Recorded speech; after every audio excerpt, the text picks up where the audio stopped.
নির্বাচন কবে হবে এ নিয়ে অনিশ্চয়তা এখনও কাটেনি। ডিসেম্বরের মধ্যে নির্বাচন চাইছে বিএনপি, জামাত চায় মাঝ ফেব্রুয়ারির মধ্যে, এনসিপি চায় আগের সংস্কার ও ফ্যাসিবাদের বিচার।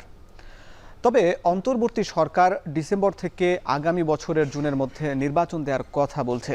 আইন উপদেষ্টা সম্প্রতি বলেছেন, নির্বাচন পেছানোর কোনো ইচ্ছে নেই সরকারের। তবে নির্বাচন নিয়ে সরকারের দেয়া দুইটি ডেডলাইন নিয়ে রাজনৈতিক মহলে বিতর্ক দিন দিন আরও তীব্র হচ্ছে। এই বিতর্কের অবসান কোন পথে আলোচনা করব ভোটের ট্রেনের 139তম পর্বে। সঙ্গে আছি আমি হাসিব বিল্লাহ। দর্শক, শুরুতেই দেখে নিতে চাই আজ ভোটের মাঠে কি কি আলোচনা করেছেন রাজনীতিবিদরা, যা বলেছেন আমরা একটু দেখে নিতে চাই ছোট করে। সেখানে আজকে দেখেছি যে বিএনপির ভাইস চেয়ারম্যান শামসুজ্জামান দুদু বলেছেন, বিএনপিকে পাশ কাটাতে সরকার নির্বাচনে বিলম্ব করছে, এবং তিনি একই সঙ্গে বলেছেন একবার ডিসেম্বরে আরেকবার জুনে এসব ফাইজলামি বাদ দেন। সরকারের উদ্দেশ্যে তিনি বলেছেন। এদিকে জামাত ইসলামের সেক্রেটারি জেনারেল মিয়া গোলাম পরোয়ার বলেছেন, ডেডলাইনের মধ্যে সংস্কার ও বিচার করে নির্বাচন দিতে হবে। ডেডলাইন অর্থাৎ ডিসেম্বর অথবা আগামী জুন এর মধ্যেই সংস্কার এবং ফ্যাসিবাদের বিচার করে নির্বাচন দিতে হবে। এদিকে রাষ্ট্র সংস্কার আন্দোলনের প্রধান সমন্বয়ক হাসনাত কাইয়ুম বলেছেন, একটি দলকে ক্ষমতায় বসানোর জন্য আবু সাইদ মুগ্ধরা জীবন দেননি।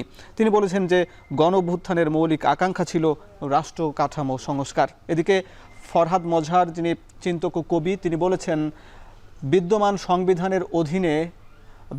সংবিধানের অধীনের সরকারকে বৈধ মনে করি না। তিনি বলেছেন যে এই বিদ্যমান সংবিধানের মাধ্যমে ফ্যাসিজম তৈরি হয়েছে, এই সংবিধানের অধীনে কোনো সরকারকে বৈধ মনে করেন না তিনি। দর্শক, এই ছিল রাজনৈতিক মহলের আলোচনা। এ নিয়ে আমরা আরও বিস্তারিত আলাপ করব। দেখছেন ভোটের ট্রেন।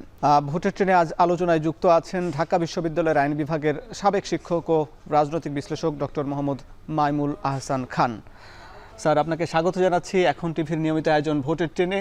আপনার কাছে শুরুতে জানতে চাই, শেষ মন্তব্য দিয়ে ফরহাদ মজহার বলেছেন যে এই বিদ্যমান সংবিধানের অধীনের কোনো সরকারকে তিনি বৈধ মনে করেন না, এবং একই সঙ্গে সম্প্রতি মৎস্য প্রাণী সম্পদ উপদেষ্টা ফরিদা আক্তার বলেছেন যে জুলাই গণ অভ্যুত্থানে অংশ নেওয়া ছাত্র জনতাই এই সরকারকে নির্বাচিত করেছে। তিনি বলেছেন যে তারা যে অনির্বাচিত তারা কে বলল, এমনটি তিনি বলেছেন। তো আমার প্রশ্ন হচ্ছে যে এই সরকার আসলে কোন ভিত্তিতে আমরা বৈধ মনে করব?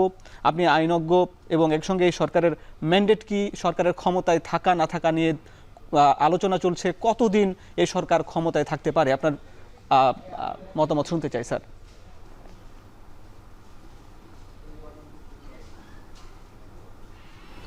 আপনাকে ধন্যবাদ। আপনাদের মাধ্যমে সকল দর্শক ও শ্রোতাকে শুভেচ্ছা। অত্যন্ত পরিতাপের বিষয় যে আজকে আমরা যে বিষয় নিয়ে তর্ক করছি, এই বিষয় নিয়ে কোনো তর্ক হওয়ার কথা ছিল না। বর্তমান সরকারের বৈধতা নিয়ে কোনো প্রশ্নই আসে না, কারণ এটি একটি বিপ্লবের ফসল। সকল বিপ্লবের ফসলই বৈধ, এবং এর আগে প্রচলিত সংবিধান সহ সকল আইন অবৈধ। এই যে বৈধতার প্রশ্নটি, এই কথাটি আমাদের দেশের রাজনীতিবিদরা বুঝতে চাচ্ছেন না। এর কারণ তারা দ্রুত ক্ষমতার মসনদে বসতে চান।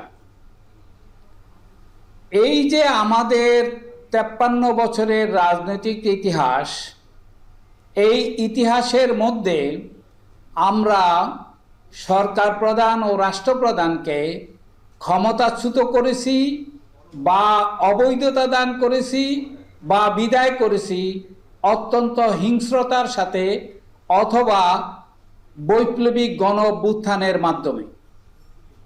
এটি একমাত্র সরকার যার বৈধতা বরং 71 সালের সরকারের বৈধতার মতো। সেই কারণেই এই সরকারের ক্ষমতা রয়েছে একটি নতুন সংবিধান প্রণয়ন করার। কিন্তু আমাদের দেশের রাজনীতিবিদরা আইনের ওই সমস্ত বিষয়ে না গিয়ে এমন সব কথা বলছেন, যেমন বলতেছেন বাপ করে নির্বাচন দিয়ে যাও, নির্বাচন নিয়ে ফাজলামি করবা না। এই ধরনের কথা, এই ধরনের ঔদ্ধত্যপনা পূর্বে আওয়ামী লীগ দেখিয়েছিল। এইটা মূলত এক ধরনের সন্ত্রাসী এবং এক ধরনের হিংস্রতা এবং চূড়ান্ত পর্যায়ে বলতে গেলে বর্তমান সরকারকে কলঙ্কিত করার অপপ্রয়াস। এর কারণ হচ্ছে ডক্টর মোহাম্মদ ইউনূসের ব্যাপারে এরা সবাই ঈর্ষান্বিত। কারণ আমি যদি বলি বিএনপির সবগুলি মাথা বা আওয়ামী লীগের সবগুলি মাথা একত্র করলেও ইউনূস স্যারের মতো এরকম একটা মাথা বাংলাদেশে পাওয়া যাবে না, যার গ্রহণযোগ্যতা, যার দেশের মানুষের কাছে যেমন গ্রহণযোগ্যতা, বিদেশে তা গ্রহণযোগ্যতা অবিস্মরণীয় এবং অবিসংবিদিত। এই প্রেক্ষাপটে তাকে অসম্মান করে যেসব কথা বলা হচ্ছে, ভাবখানা এমন যে এরা যারা বলছেন তারা এর চাইতে ভালো নির্বাচন করতে সমর্থ। তাহলে যদি আগামীকাল ডক্টর মোহাম্মদ ইউনূস বলেন যে নির্বাচন করার কাজ আমার না, আপনারাই করেন, তাহলে এদের উত্তর কি হবে আমি জানি না। তবে আমার মনে হচ্ছে এবার ছাত্র জনতা, দেশের সাধারণ মানুষ সবাই মিলে হয়তো এই সরকারকে ক্ষমতা রাখার আন্দোলনে নামবে, অর্থাৎ বিএনপি এদেরকে বাধ্য করবে। জামাত এবং বিএনপির মধ্যে যে সখ্যতা পূর্বে ছিল সেই সখ্যতা এখন নেই। ছাত্র জনতা কিছুটা স্তিমিত, তবে তারা ক্লান্তির ঘোর কাটিয়ে উঠলেই তারা বুঝতে পারবে দেশকে পুনরায় ভারতের হাতে তুলে দেওয়ার জন্যই নির্বাচনের ব্যবস্থার জন্য এত তাড়াহুড়া করা হচ্ছে। আমার ব্যক্তিগত মন্তব্য হচ্ছে দেশের সকল কলেজ বিশ্ববিদ্যালয়ের নির্বাচন আগে হতে হবে, ছাত্র সংসদগুলোর নির্বাচন আগে হবে, স্থানীয় সরকার নির্বাচন হবে, তারপরে আমরা দেখব এই নির্বাচন কমিশনের যোগ্যতা কতখানি। তারপরেই আমরা বিচার করতে পারবো দেশের পরিস্থিতি নির্বাচন, জাতীয় নির্বাচন অনুষ্ঠানের জন্য উপযুক্ত কিনা। জি স্যার, উপযুক্ত কিনা আমরা আওয়ামী লীগের মতো উপযুক্ত কিনা এইটি সরকার প্রমাণ করবে। আপনার কথা অনুযায়ী আমরা আরো আপনার এই বিষয়ে আলাপ শুনবো একটা বিরতির পর।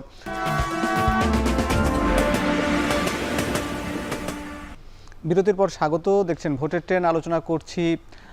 ভোটের ট্রেনে যুক্ত আছেন ঢাকা বিশ্ববিদ্যালয়ের আইন বিভাগের সাবেক অধ্যাপক ডক্টর মোহাম্মদ মাইমুল হাসান খান। স্যার, আলাপ করছিলাম এই সরকারের মেয়াদ, বৈধ অবৈধ বিভিন্ন ইস্যু নিয়ে। আপনার কাছে একটু জানতে চাই, আপনি যেমন বললেন যে গণঅভ্যুত্থানই এই সরকারের বৈধতা, কিন্তু একটি সরকার বা এই বৈধ সরকার কতদিন ক্ষমতায় থাকতে পারেন? রাজনৈতিক দলগুলো একরকম তাদের চাওয়া আছে, জনগণের একরকম চাওয়া আছে, আপনার কাছে কি মনে হয়?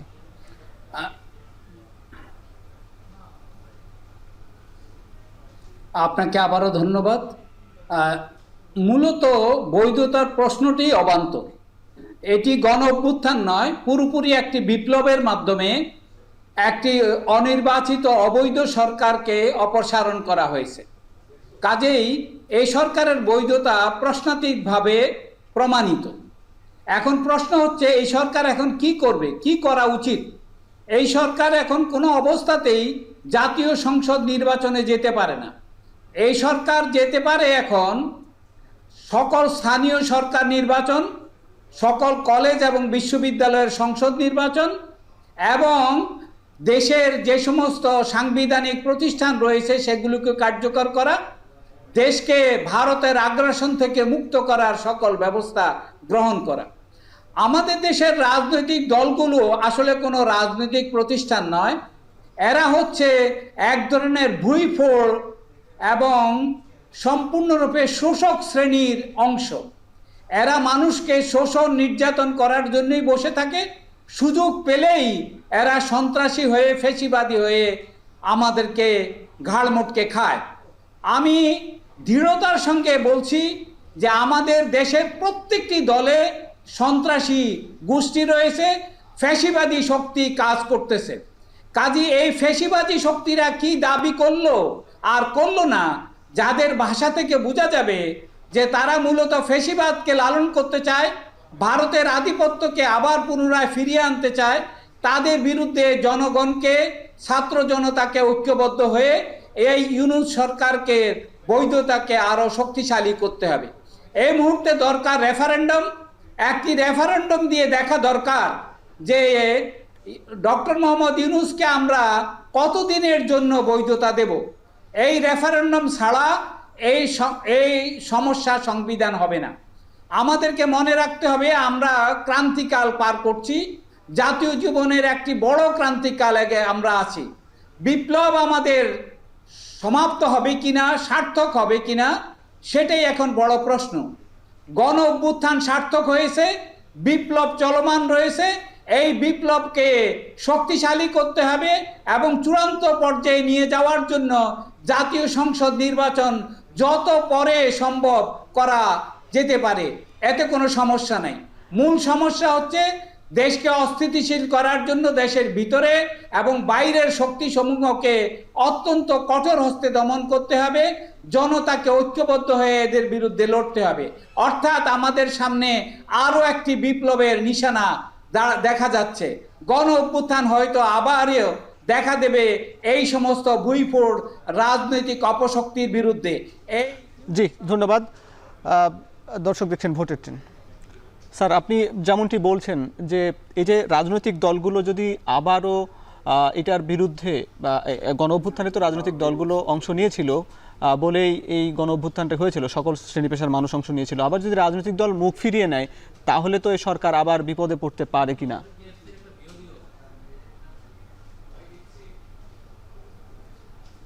রাজনৈতিক দলগুলি মূলতই অপশক্তিতে রূপান্তরিত হয়েছে। তারা ছাত্র জনতার সাথে অত্যন্ত বিপদে পড়ে একত্রিত হয়েছিল।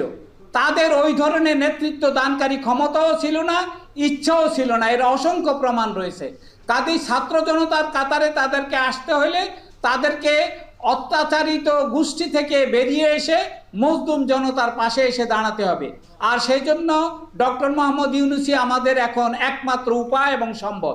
এখন কিছু উপদেষ্টাকে দ্রুত সরিয়ে ফেলে উপযুক্ত এবং ভালো উপদেষ্টাদেরকে আনার প্রয়োজন এবং দেশকে আরও গতিশীল করে পরিচালনা করার দরকার। ডক্টর মোহাম্মদ ইউনূস যে ক্যারিশমা দেখাচ্ছেন বাইরের বিশ্বে, আমাদের দেশের ভিতরেও এই ধরনের ক্যারিশমার প্রয়োজন আছে, শান্তি শৃঙ্খলা ফিরিয়ে আনার জন্য, দেশে সুবিচার প্রতিষ্ঠা করার জন্য। দেশে এখনো কোনো সংস্কারই হয় নাই। কাজেই একটি একটি করে সংস্কার, বিচার এবং আইন বিভাগের সংস্কার সবার আগে জরুরি। আর সবথেকে বড় ভুল যেটা করা হয়েছে যে সংবিধান সংশোধনীতে বলা হচ্ছে একাধিক ক্রমে 2 বার প্রধানমন্ত্রী হওয়া যাবে। আমি মনে করি এটা হওয়ার কথা ছিল একাধিক ক্রমে একবারের বেশি কেউ এই দেশের প্রধানমন্ত্রী এবং রাষ্ট্রপতি হতে পারবে না। জি স্যার, বুঝতে পেরেছি। আপনি সঙ্গে থাকুন আমাদের। দর্শক দেখছেন ভোটের ট্রেন। নিচে একটা বিরতি, ফিরছে একটু পরে। বিরতির পর স্বাগত। ভোটের ট্রেনে আলোচনা করছেন ডক্টর মাইমুল আহসান খান, ঢাকা বিশ্ববিদ্যালয়ের সাবেক আইন বিভাগের অধ্যাপক। স্যার, আপনার কাছে সবশেষ জানতে চাই যে জনগণেরও ভোটাধিকার, একটি ভোটের অধিকার রয়েছে। এক্ষেত্রে ডক্টর ইউনূসের আবার ক্যারিশমার কথা বলছেন, ডক্টর ইউনূসকে দীর্ঘমেয়াদে থাকার কথা, কিন্তু জনগণ তো ভোট দিতে চাই। আপনার মন্তব্য জানতে চাই স্যার।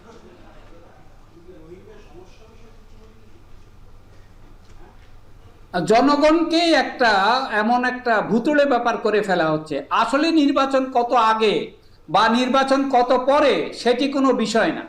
মূল বিষয় হচ্ছে নির্বাচন করার মতো পরিস্থিতি হয়েছে কিনা। আমি মনে করি নির্বাচন করার মতো পরিস্থিতি এখনো হয় নাই এবং আগামী 2-4-5 মাসের মধ্যে এটা হওয়া সম্ভব না। এটা অবাস্তব এবং কাল্পনিক। ধীরে সুস্থে নির্বাচন করতে হবে, স্থানীয় সরকার নির্বাচন সম্পন্ন করতে হবে, তবেই জাতীয় সরকার সঠিকভাবে নির্বাচিত করা যাবে কিনা সেটা আমরা দেখতে পাবো। আর সরকারকে সফল করার জন্য সবাইকে ঐক্যবদ্ধ হয়ে কাজ করতে হবে, অন্যথায় দেশ পুনরায় ফ্যাসিবাদী ব্যবস্থায় ফিরে যাবে। এই আশঙ্কা রয়েছে। ধন্যবাদ স্যার, আপনি আমাদের সঙ্গে যুক্ত ছিলেন। আমরা আলাপ করছিলাম নির্বাচন সংস্কার সহ বিভিন্ন ইস্যুতে। দর্শক, শেষ করছি আজকের মতন ভোটের ট্রেন। কাল দেখা হবে নতুন কোনো বিষয় নিয়ে। ততক্ষণ সাথে থাকুন। ধন্যবাদ।